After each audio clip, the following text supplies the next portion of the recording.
Hello guys, আজকে আমরা চলে এসেছি সোদপুরের দ্য গিগস ক্যাফেতে, যেখানে সম্পূর্ণ থিমটাই ছিল ইতালির ওপর।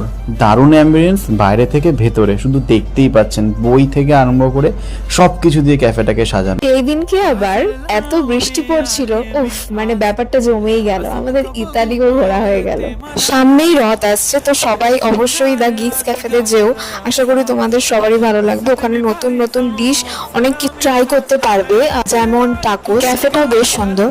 এরপরে আমরা অর্ডার করে দিয়েছিলাম হোয়াইট সস পাস্তা, মজিটো আর স্পেশাল টাকোস, যেটা খেতে ছিল জাস্ট অসাম। ভিডিওটা ভালো লাগলে অবশ্যই সাবস্ক্রাইব আর কমেন্ট করতে ভুলো না কিন্তু। আর হ্যাঁ, কমেন্ট করতে বলছি বলে শুধু কমেন্টই করলে তা না, কিন্তু লাইকটা কিন্তু অবশ্যই করে দিও। আর তোমরা এটা অবশ্যই জানিও যে কারা কারা টাকোস খেয়েছো এখনো অব্দি, আর কারা কারা খাওনি, তারা অবশ্যই চলে যেও সোদপুরের দ্য গিগস